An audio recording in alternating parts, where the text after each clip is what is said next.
Bom dia, então. Então vamos seguir para a nossa prática hoje.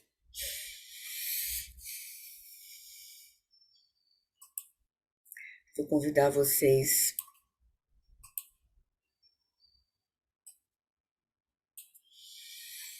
para trazer, então, soltar todas as preocupações, deixar que a consciência se ancore no corpo, onde vocês estão sentados agora. Abre, permite a consciência se ancorar no momento presente, no corpo. Solta as preocupações. Deixa que a tua atenção se recolha, se ancore no momento presente.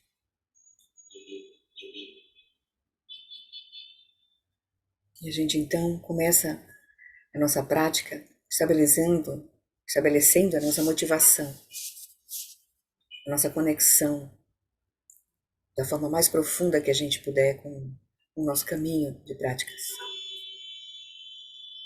E a gente começa fazendo isso, se conectando com a linhagem, representada aqui por Guru Rinpoche, essa linhagem viva dos ensinamentos, nos abrindo, nos colocando em uma posição para receber as bênçãos da linhagem, uma linhagem viva de práticas. E a gente começa de forma sucinta, nos lembrando desse conjunto de ensinamentos, que são os 4 pensamentos que transformam a mente, para a gente nos conectar com a nossa situação e com o potencial que está nas nossas mãos. Então, de forma breve, a gente lembra que as facilidades e vantagens desse precioso renascimento humano são extremamente difíceis de encontrar. A gente se dá conta de quão raro é, mesmo na nossa experiência atual, olhando ao nosso redor, a gente encontrar condições favoráveis para a prática. São muitas as distrações, são muitos os problemas, são muitas as condições adversas que as pessoas vivem, outros seres também, os animais.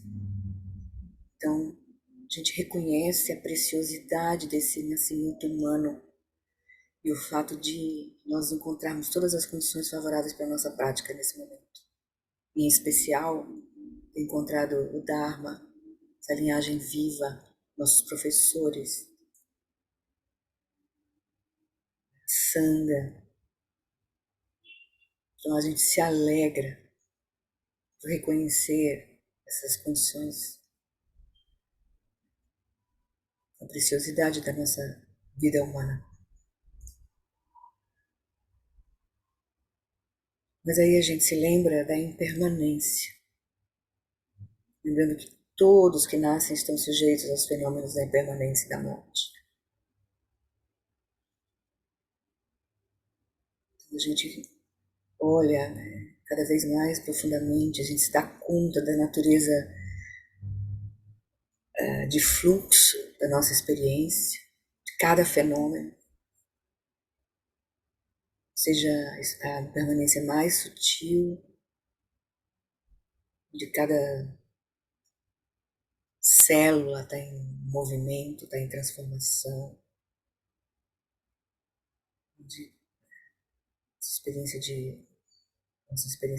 nossa própria mente, um fluxo incessante de experiências. Também a gente vê as experiências mais grosseiras, também estão em fluxo. Tudo se transforma, começa, tem um período e termina ou se transforma. Então a gente se dá conta da natureza efêmera da nossa vida, se dá conta da nossa morte, e a gente então aproveita cada momento como um momento de prática, A gente ressignifica a nossa vida, aproveitando cada instante como prática. Também a gente lembra da natureza interdependente das causas e condições, lembrando que a causa e o resultado de ações virtuosas e não virtuosas não podem ser evitados. A gente vê que tudo está interrelacionado. O universo, o ambiente, nosso comportamento e a nossa mente. Então a gente cuida das nossas ações. A gente procura se vincular, trazer benefícios para nós e para todos os seres.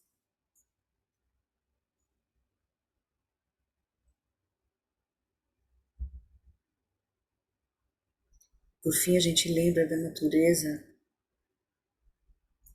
que a natureza contínua dos 3 reinos do Sansara é um oceano de sofrimento. A gente vai cada vez mais aprofundando a natureza do sofrimento. A gente vai vendo que a raiz do sofrimento é a ignorância. Não reconhecermos a nossa verdadeira natureza. Esse é o sofrimento todo pervasivo, é o sofrimento mais sutil. Ele é que, essa condição é que fazem surgir o autocentramento. A ignorância faz surgir o autocentramento, a dualidade, as aflições mentais então surgem, as ações não virtuosas, e a gente colhe insatisfatoriedade e sofrimento nessas ações. E gera condicionamento, gera karma que perpetua essa visão.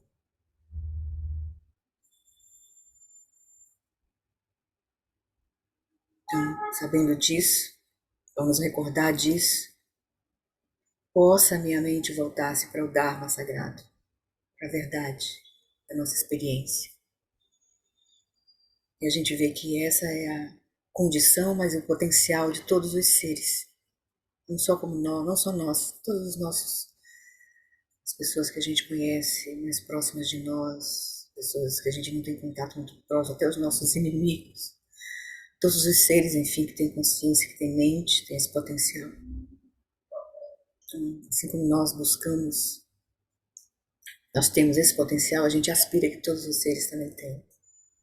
Todos os seres tenham a felicidade, suas causas, que é a lucidez completa. Que todos os seres sejam livres do sofrimento e de suas causas, que, em última instância, é a ignorância de sua verdadeira natureza. Que eles nunca sejam separados da bem-aventurança sublime, que é livre do sofrimento. Que eles permaneçam em grande equanimidade, livres do apego e da aversão aos que estão próximos ou distantes. E com essas reflexões, a gente então renova o nosso voto de refúgio nas 3 joias, no caminho de transformação verdadeiro. E a gente renova o nosso voto de bodhicitta, que é de praticar para trazer benefício a todos os seres, para ajudá-los também a chegar a encontrar o seu próprio potencial, revelar o seu próprio potencial. No Buda, no Dharma, na excelente Assembleia da Sangha, até que alcance a iluminação, neles eu tomo refúgio.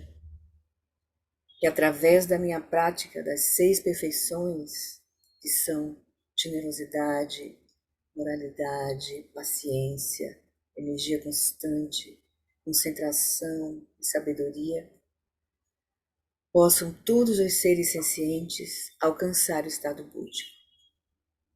Sangye chodam sokhi choknam lam janchu bardu dani kyapsuchi dagi jinso gipe sonam kim drola penchir sangye druparsho sangye chodam sokhi choknam lam janchu bardu dani kyapsuchi Dagi Jinsogi Pe Sonam Kim Drola Penti Sangue Drupasho. Recebendo então as bênçãos da nossa prática de refúgio e bodhicitta, o aprofundamento cada vez mais na compreensão de que a raiz da nossa confusão, mas também da nossa completa liberação está na nossa própria mente. A gente recebe as bênçãos de reconhecer que o refúgio final é perfeitamente completo em nós, pois a nossa mente é a natureza de Buda, iluminada desde o início. Então é com essa perspectiva que a gente então faz a prece de 7 linhas, evocando as bênçãos de Guru Rinpoche, para que a gente possa remover todos os obstáculos externos, internos e secretos, que a gente possa realizar a nossa verdadeira natureza, que é inseparável da verdadeira natureza de Guru Rinpoche, de todos os Budas. Na fronteira noroeste de Odiana, no coração de um lótus, está sentado aquele renomado como Padmasambhava, que alcançou o espantoso Supremo Siddhi e está cercado por uma hoste de muitas dakinis. Seguindo suas pegadas, dedico-me à prática. Por favor, aproxime-se, conceda suas bênçãos. Guru Pema Siddhi Hum. Om Again Again Jansam Pema Gisa Dampolam Yasen Chagi Nudrunim Pema June Jesudram Prudu Kandro Mampeko Kiki Jesudadrukim Jingi Lopchi Sheksu So Guru Pema Siddhi Hum. Orgenu Dinu Jansam Pema Gisadam Polam Yasen Chaginu Dunim Pema June Jesudram Kudu Kandro Mampekor Kiki Jesudadrukim Jingi Lapchi Sheksu So Guru Pema Siddhi.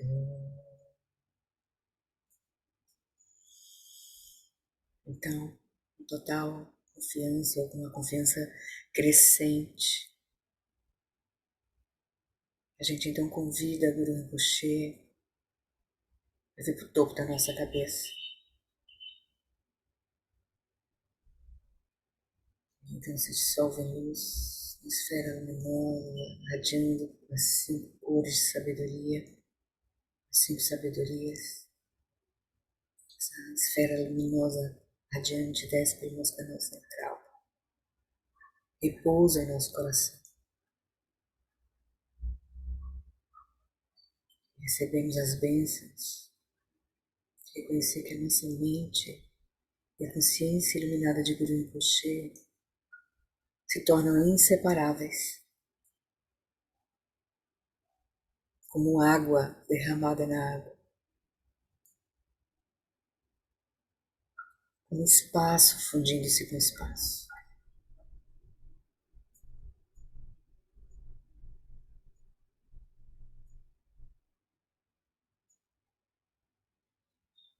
Com essas bênçãos que a gente então vai começar a nossa prática.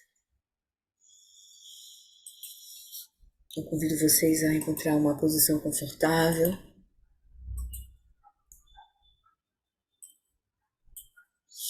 Pode desligar o seu vídeo para ficar mais, você não precisar ficar em frente à tela,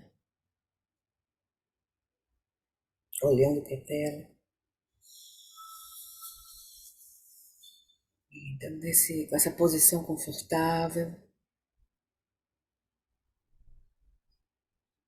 coluna ereta, mas relaxada.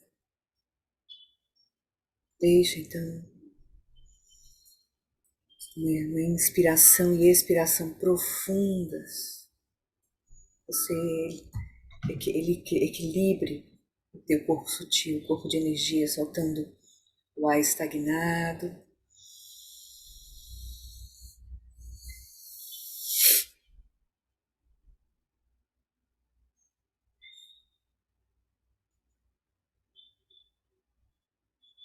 Então, com essa base, corpo confortável, e a liberação dessa energia sutil de confusão, a partir da própria respiração, deixando ir toda a confusão, apegos e aversões, todas as dúvidas.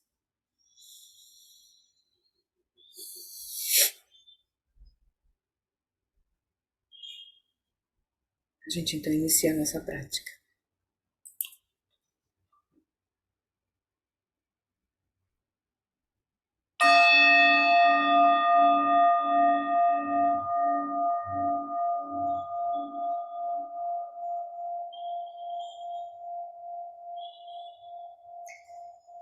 Então a gente começa estabelecendo uma base, estabelecendo o corpo, a fala e a mente em seus estados naturais.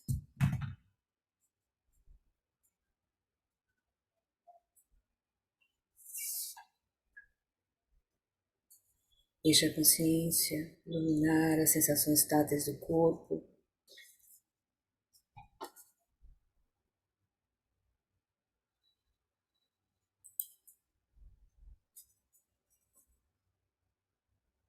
E à medida que você vai aquietando e expirando, vai soltando as tensões que encontrar no corpo.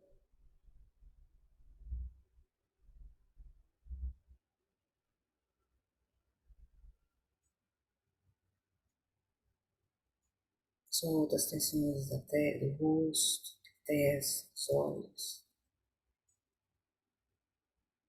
dos ombros, dos lábios. Solta as mandíbulas.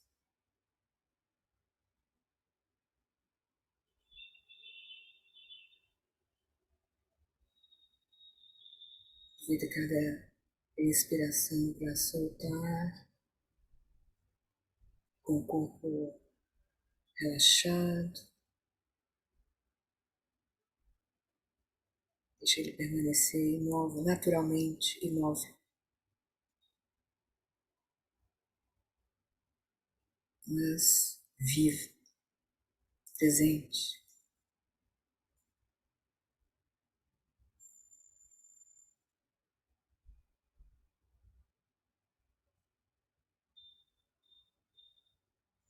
Pega o corpo relaxado, quieto e vigilante.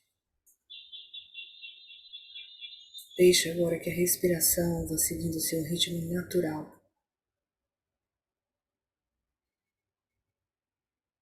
Por alguns instantes, deixa a tua atenção agora repousar sobre o movimento da inspiração e da expiração, aproveitando cada expiração para soltar mais e mais as tensões do corpo, mas principalmente soltar os conteúdos da mente, a fala interna da mente.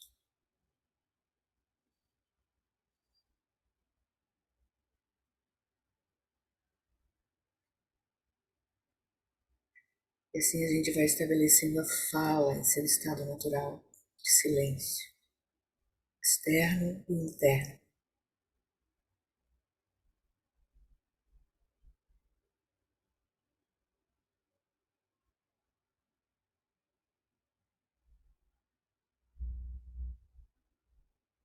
E então, com o corpo, seu estado natural, e a fala em seu estado natural,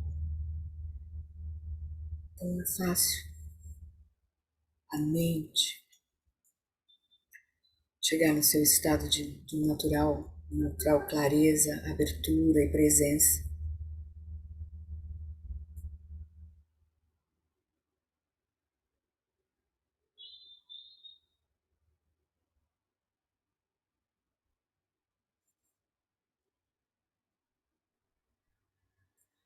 Agora, com a mente, a consciência completamente clara e presente,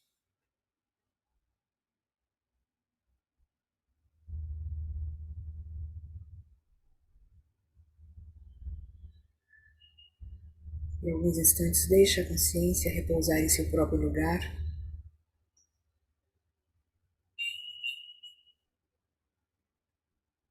observando todas as aparências, a quietude da própria consciência, observando todas as aparências, sentidos físicos da mente.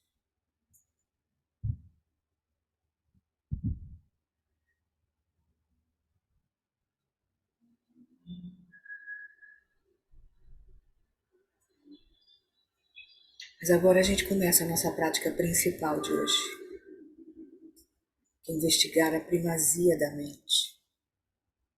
Entre corpo, fala e mente, investigar a primazia da mente.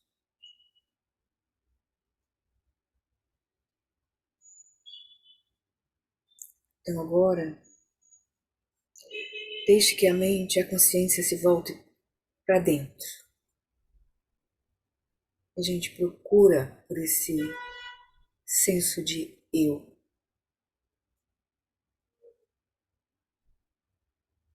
Normalmente nós pensamos em nosso corpo, fala e mente, todos juntos, como sendo esse eu.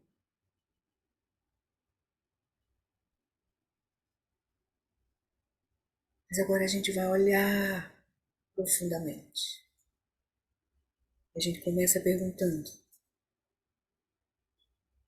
o que é o meu corpo? Observe a sua experiência e veja o que encontra.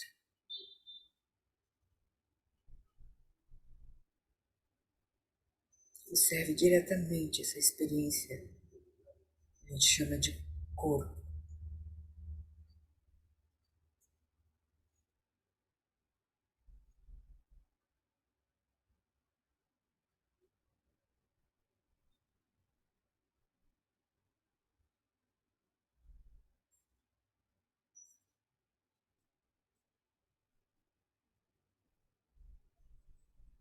Então deixa a consciência repousar em seu próprio lugar.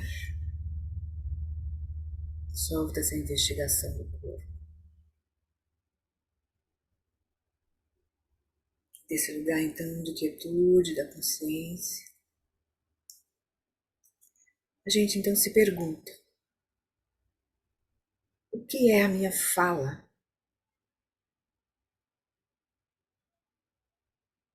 Observe sua experiência diretamente e veja o que encontra.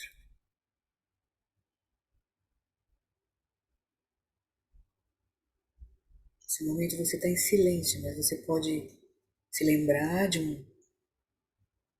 Se você fosse falar agora, como se dá esse fenômeno? A fala.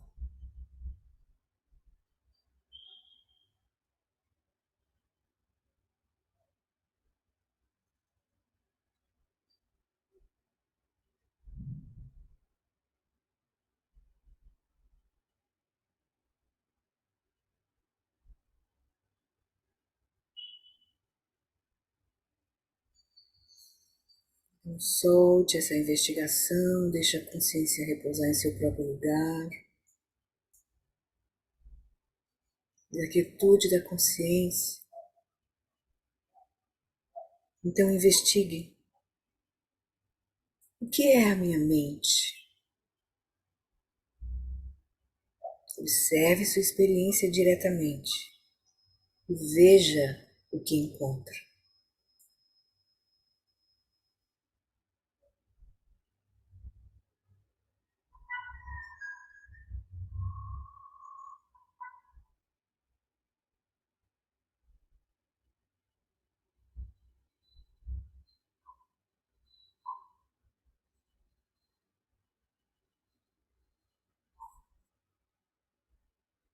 Se nós aprofundarmos essa investigação, nós vamos reconhecer que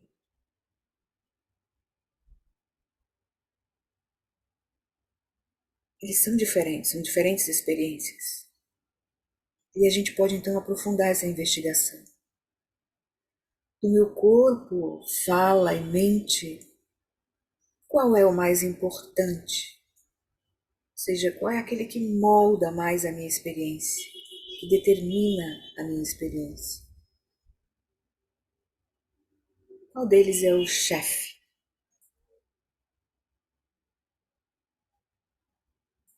É o corpo que controla a fala e a mente? Observe.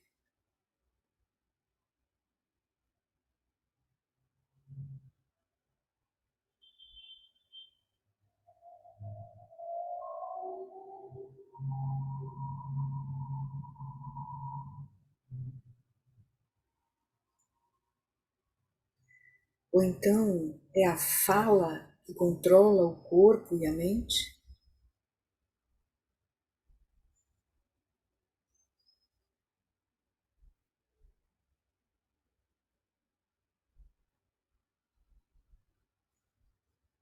Ou é a mente que controla o corpo e a fala? Observe diretamente a sua experiência.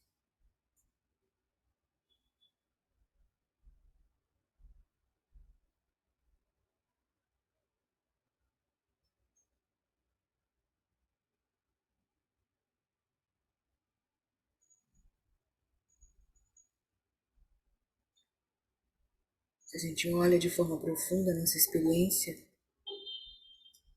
a gente vai chegar à conclusão de que é a mente que molda a nossa experiência.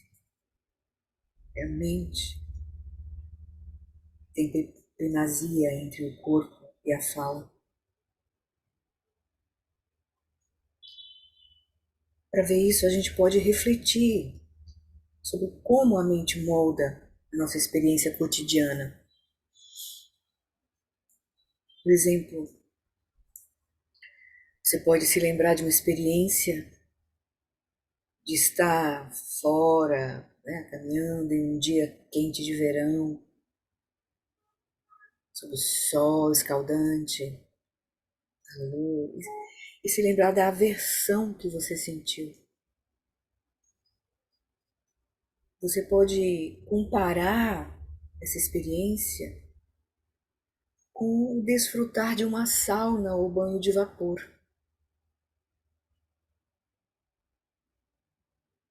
Ou, por exemplo, se você nunca participou disso, mas você pode ter ido para uma praia, tomar sol.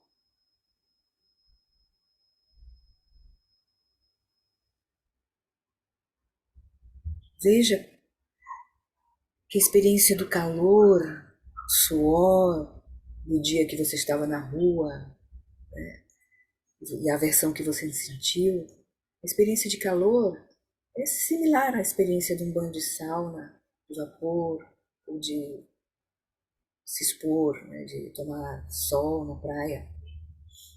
Mas a experiência interna determinou como nós experienciamos aquilo. A paisagem da nossa mente, a predisposição da nossa mente, ela indica como a gente se relaciona com a experiência. Ela determina como nós nos relacionamos com a experiência, com as circunstâncias externas. E a gente pode lembrar de outros exemplos, de situações assim. Porque a gente estava com uma certa posição de mente, aquela experiência foi positiva, e se a gente estava com uma outra experiência interna, aquela experiência foi completamente negativa. Ou seja, uma a gente sentiu desfrute, prazer, e a outra a gente sentiu sofrimento, raiva, irritação.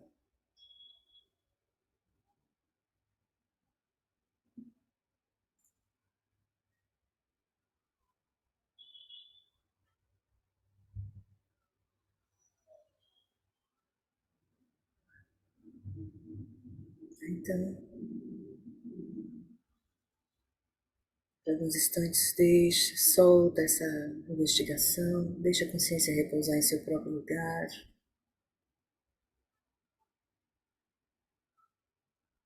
inquietude.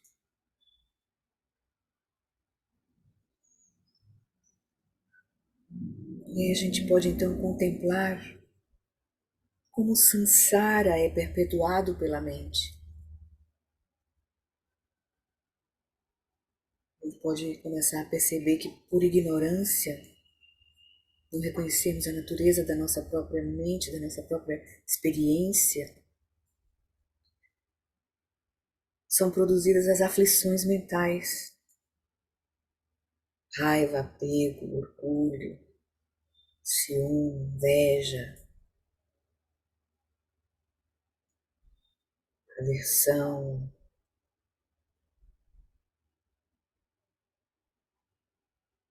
E essas aflições mentais são como lentes que colorem a nossa experiência. Elas nos levam a nos engajarmos em ações negativas. Temos reações sobre a experiência que criam, essas ações negativas criam karma negativo, criam hábitos, condicionamentos, propensões, que aí resultam no samsara, que é esse ciclo de sofrimento e insatisfação. Porque as ações não virtuosas reforçam o autocentramento, que é uma apreensão contraída na nossa própria mente, no senso de eu, e a gente experiencia o mundo como a nossa experiência como se fosse completamente externa ao nosso senso de eu. Isso faz surgir as aflições mentais. E a gente perpetua esse ciclo de sofrimento e insatisfação.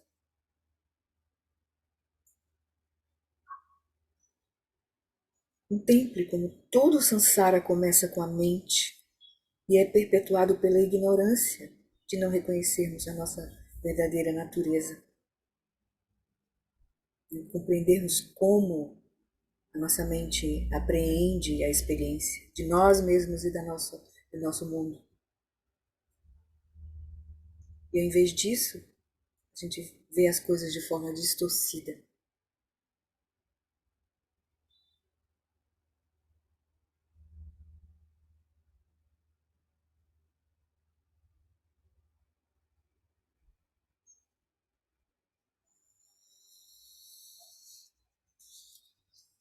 Então a gente agora então solta essa investigação, deixa a consciência repousar em seu próprio lugar, deixa que os frutos dessa nossa investigação se assente na nossa mente, na nossa experiência.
E a gente pode concluir a prática com a aspiração que eu e todos os seres possam liberar as suas mentes e suas amarras autocriadas.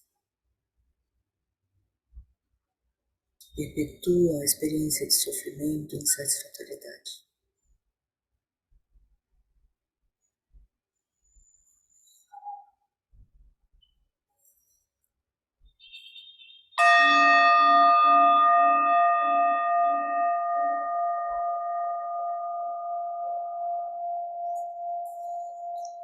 gentilmente, vai trazendo atenção ao corpo, liberando alongando o corpo,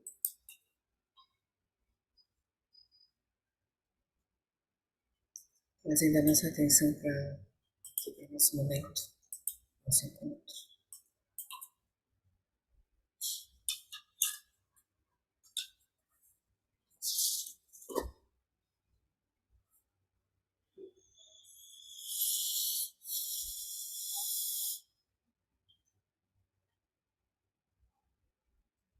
Tudo bem?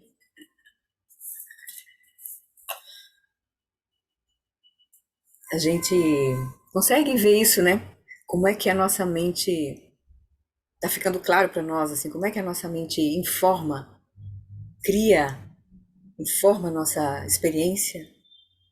A gente consegue ver isso? A gente tem alguma coisa para compartilhar, assim?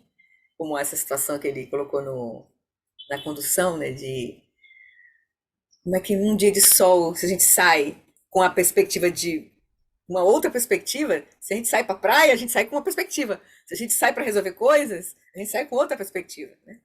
E as situações externas vão nos afetar de forma diferente, né? A partir do momento de como a nossa mente está naquele momento, o que está ancorando a nossa experiência, que aflição, que experiência interna está ancorando a nossa experiência, né? E a gente vê como a mente é fundamental, né? Ó, Flori, posso falar? Sim? Ah, tá. Eu tive uma experiência que foi muito forte com meu filho mais velho, que sempre foi um guri super inteligente, sociável, jogava futebol, né? E tá super bem hoje, está formado, trabalhando a 1.000 por hora. Mas ele teve uma crise de toque, assim, na adolescência. Uma coisa, assim, impressionante, assim, que ele não conseguia, por exemplo, assim, um copo que estava na frente dele, em cima da mesa, ele não conseguia pegar. Por um bom período, eu tive que ajudar ele praticamente vesti-lo, porque ele não Uhum. conseguia fazer, Nossa. sabe? Um guri, assim, cheio de vida, sabe? Um guri. Né? Graças a Deus, aos Budas, foi um período, ele se tratou e ficou tri bem. Mas, assim, Como é que a mente, impressionante. A né? mente pode, assim, a pessoa não conseguir fazer isso aqui, ó, Uhum, e pegar um copo, sabe? Ele ficou uhum, todo, assim, enrijecido, todo, uhum, sabe? uhum. Então, né, venceu tudo, mas na época foi um sufoco mesmo. Então, Imagino, esse é um imagino. exemplo muito forte de Com como a certeza. mente é capaz, um corpo totalmente sadio, né? Aham.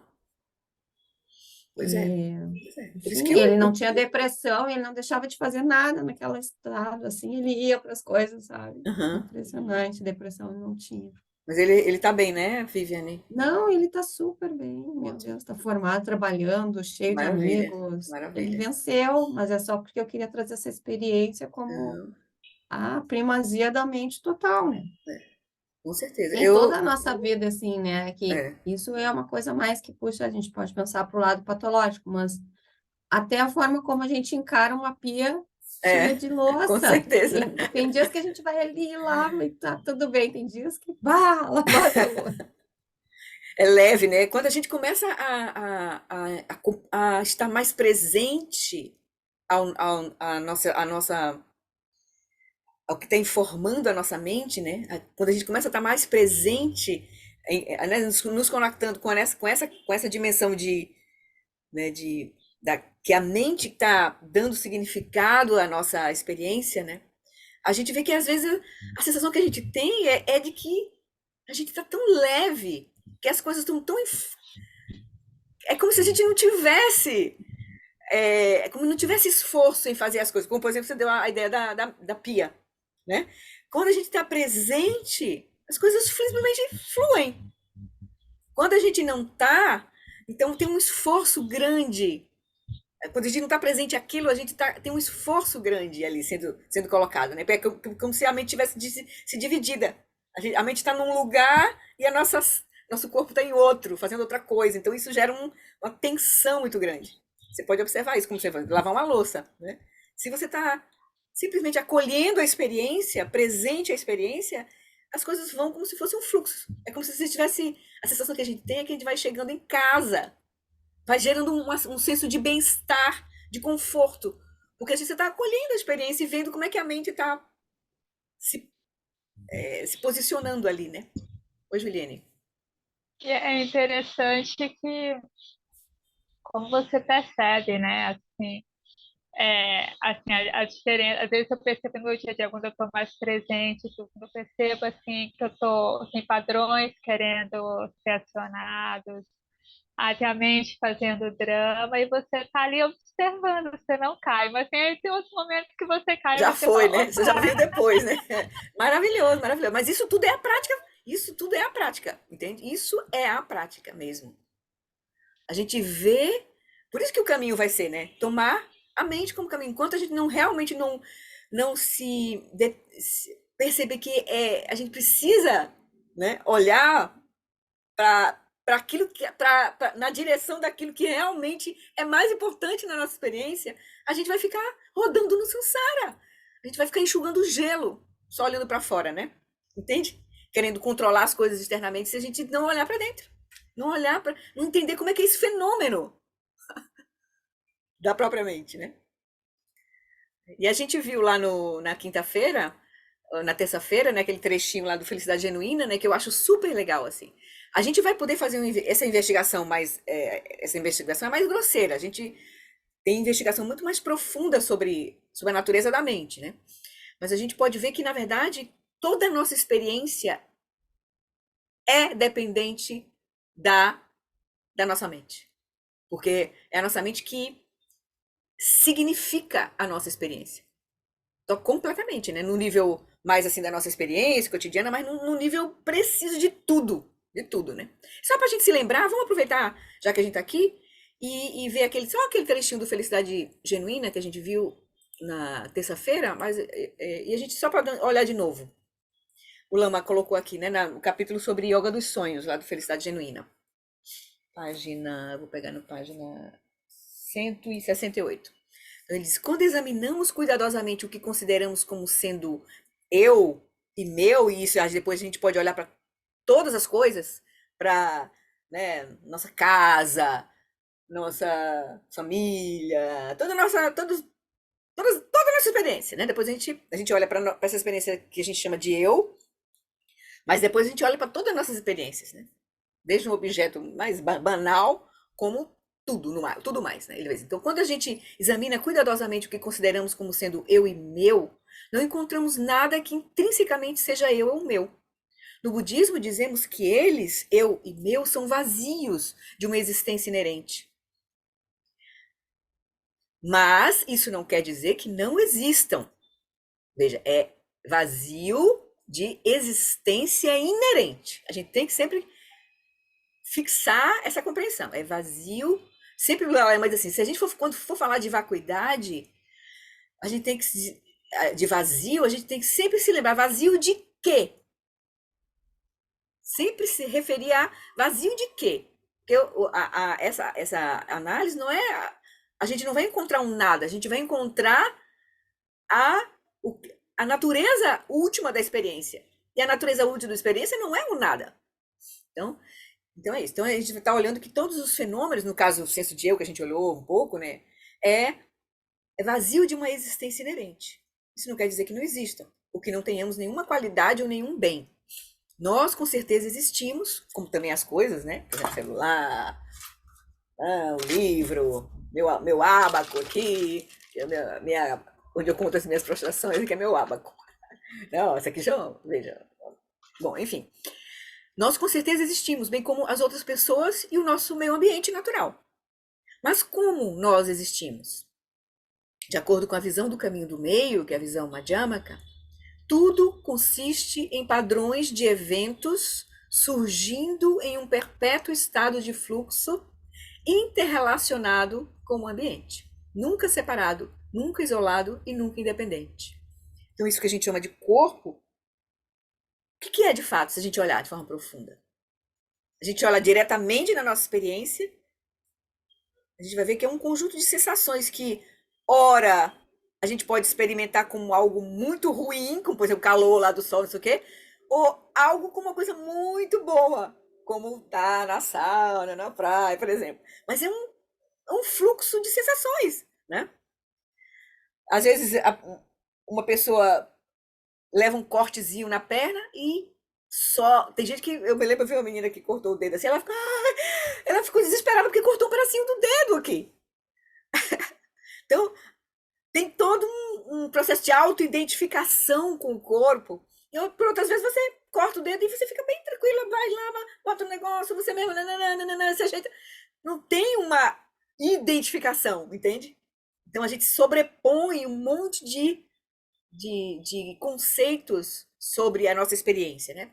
Também a nossa experiência nossa, assim, né? De nós existirmos, né? Corpo, sentimentos, né? A nossa própria mente, nossos pensamentos, nossas ideias, nossas crenças, a gente dá uma solidez para tudo isso. Aí ele vai dizer, mas tudo consiste de padrões de eventos surgindo em um perpétuo estado de fluxo interrelacionado com o ambiente, nunca separado, nunca isolado, nunca independente. Assim, qualquer noção de si mesmo ou de alguma outra coisa como existindo de maneira independente é ilusória. Todos os fenômenos, isso aqui é que é bem legal para a gente se lembrar, né? Todos os fenômenos condicionados surgem como eventos dependentemente relacionados, pois dependem de três fatores, né? Causas e condições anteriores, que nada surge do nada, depende dos componentes e atributos do próprio fenômeno, por exemplo, uma mesa que não tem uma função de mesa, um tampo, não é uma mesa. Então, a gente não chamaria uma mesa, né? A gente não daria essa função. Então, ela depende dos componentes e atributos do fenômeno. Uma mesa é aquilo que suporta algo. Para nós, tem esse significado de algo que suporta alguma coisa, né? Então, tem que ter essa capacidade de suportar. Algo pontiagudo assim, a gente não vai chamar de mesa, por exemplo, né? A gente não vai usar, não dá esse significado, né? Porque o nome mesa tá, na verdade, é uma palavra que tem um significado atribuído a ela. Então todos os fenômenos dependem das causas e condições anteriores, dos seus próprios componentes e atributos do próprio fenômeno e da designação conceitual que identifica o fenômeno que possui esses componentes e atributos. Aí esse aqui é o papel da mente, a designação conceitual que identifica o fenômeno que possui esses componentes e atributos. Então, poderíamos analisar qualquer fenômeno natural com base nesses três modos de dependência. Mas vamos continuar a enfocar a natureza do eu. Afinal, cada um de nós vive e age a partir do centro de nosso próprio mundo, sendo por isso razoável partir do centro e então passar para o mundo exterior. Então, quanto ao primeiro modo de dependência, que é causas e condições, né? Todos passam a existir na dependência de causas e condições anteriores, como por exemplo, os pais. Se a gente não tivesse o óvulo da mãe e do pai, a gente não surgiria, né? Como os pais. Em segundo lugar, cada um de nós existe na dependência de nosso corpo, mente e outras características pessoais. Porque, por exemplo, se a gente, como o filho da Viviane, na hora que a mente, né, o cérebro dele entrou com a mente e o cérebro entraram com um processo né, de desregulação, por exemplo, ele ficou completamente diferente. Eu tenho uma irmã que sofreu um acidente de carro, ela é em cima de uma cama, assim. Ela sofreu danos no cérebro dela, que teve traumatismo craniano, que reconfigurou o cérebro dela. Então ela era agora uma outra pessoa, né? Por exemplo. Então, nós dependemos então das partes e atributos, né? Aquela segunda parte, né? O nosso senso de eu também, componentes e atributos do próprio fenômeno, que no nosso caso é o nosso próprio corpo, a condição do nosso próprio corpo, né?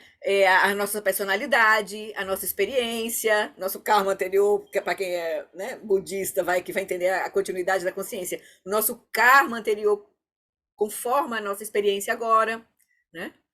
Então cada um de nós existe na dependência de nosso corpo, mente e outras características pessoais. Mas esses dois fatores, causas anteriores e qualidades atuais, não são suficientes para constituir uma pessoa. Para que você possa vir a existir, alguém tem que pensar você. Ou, no caso, eu. Né? A gente tem que pensar nesse senso de eu. Esse é o poder da designação conceitual. Ao identificá-lo como aquele que porta os seus atributos e possui o seu corpo e sua mente, você é trazido à existência. Então, no momento que a gente fala, que a gente pensa eu, nós estamos nos trazendo à existência.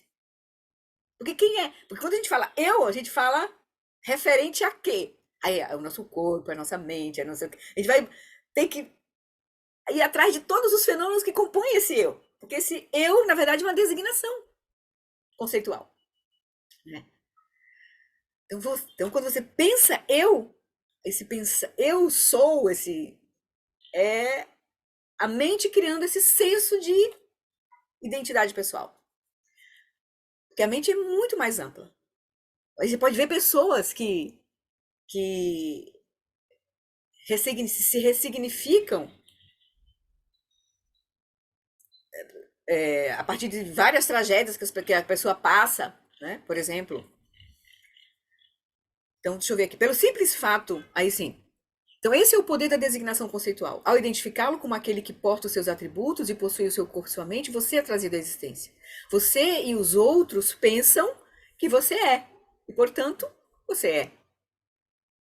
E aí, por exemplo, a gente pode ver um pouco isso mesmo mais assim na nossa experiência quando a gente se aferra às nossas identidades. Por exemplo, tem pessoas que, né, em algum momento da vida, eles nasceram, foram crianças, bebês, foram crianças, foram para a escola, se formaram. Aí, por exemplo, uma pessoa lá se tornou juiz em algum momento da vida. Fez todo esse processo condicionado, mas aí no momento eu sou juiz. Ela se tornou juiz. Aí a pessoa passa a ser juiz em todas as circunstâncias da vida dela. Ela se fixa naquilo. Ela é juiz na hora que ela vai comprar uma coisa, ela é juiz na hora que ela vai, né, escolher uma namorada, paquerar com alguém. Você sabe quem eu sou? Eu sou juiz. Então a pessoa se cola naquilo ali. E se a pessoa, por exemplo, é demitida por uma coisa, a pessoa pode sofrer uma depressão e realmente afundar. Porque ela está completamente nascida daquela identidade. Eu sou tal coisa. Juiz, seja o que for. Nananana. Isso em tudo. Em todas as nossas identificações. Né? Então, você e os outros pensam que você é e, portanto, você é. Mas se essa designação conceitual for removida, você desaparecerá, deixando apenas os seus componentes e os seus bens para trás, já que não serão mais seus. Então, você pode ver um pouco a pessoa que não está colada, por exemplo, no senso de eu sou juiz, por exemplo. E aí a pessoa é juiz naquele momento. Porque aquelas causas e condições se reúnem, a pessoa se incorpora e é aquilo. Mas depois que aquilo saiu daquelas causas e condições, a pessoa já é outra coisa.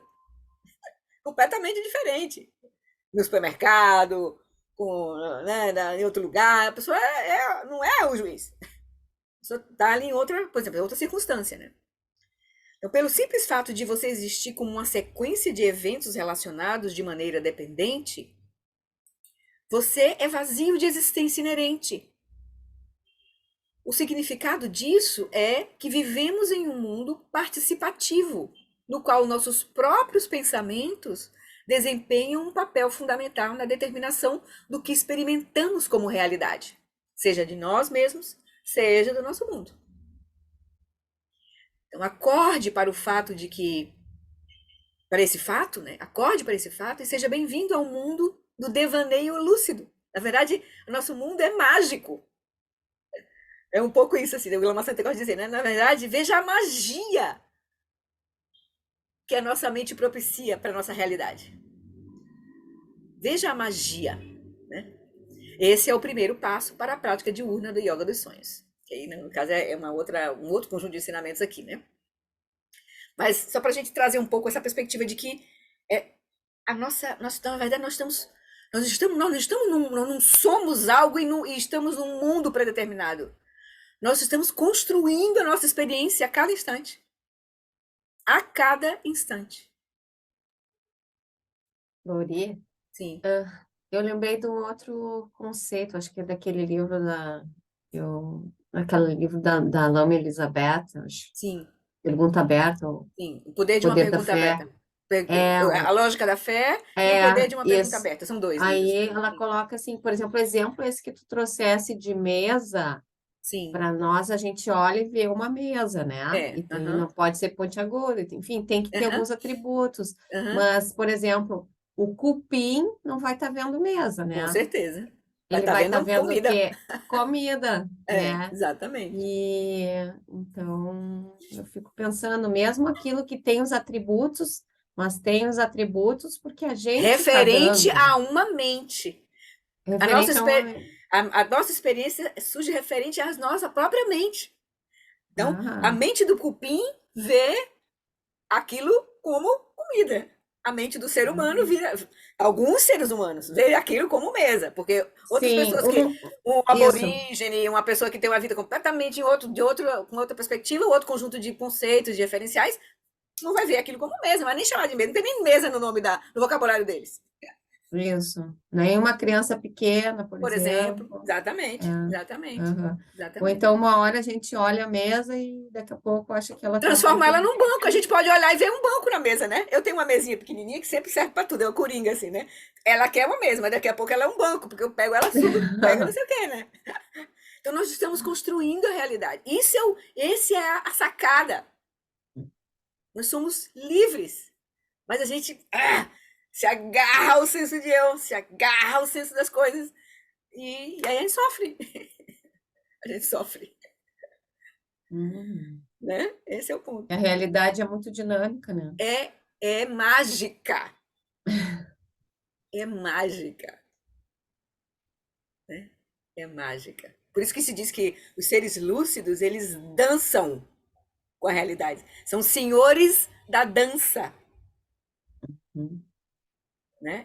Por isso se fala também na cultura indiana, o universo é lila, é uma brincadeira. É nesse sentido, porque na verdade não tem resistência inerente, nós podemos construir coisa muito boa e podemos construir coisas muito ruins, entende? Mas nós não estamos presos nem numa coisa nem outra. Esse é o ponto, né? Eu fico lembrando do pico da pandemia, o quanto cada pessoa vivenciou uma realidade de acordo, claro, com o seu Claro, caso, como é a pessoa a sua visão estava. de mundo. É, exatamente, exatamente. A visão última que o Buda acessou é essa natureza completamente aberta da realidade, viva, aberta, potencialmente construtora de tudo, que é a consciência primordial, Dharmakaya. Tudo surge do Dharmakaya, dessa situação, dessa Sim. condição última da mente. Né? Uhum. Então é interessante. Aham.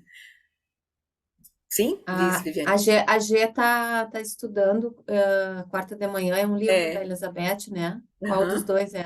É o poder de uma pergunta aberta. Ah, tá. Que horas é esse estudo?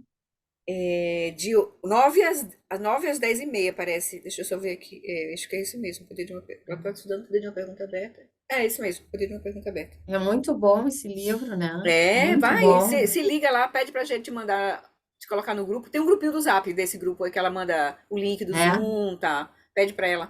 Eu já estudei esse livro, mas eu tenho É vontade de sempre estudar muito de bom, novo. né? Com certeza, com certeza. Aham. Que ela abre muito a mente, assim, Muito, né, da muito, muito gente. maravilhosa. Maravilhosa.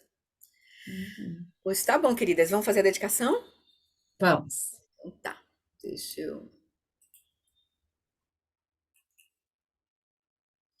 Então, que os méritos, por esta acumulação de méritos, possa eu obter a onisciência que tudo vê. Essa é a mente do Buda. A onisciência que tudo vê.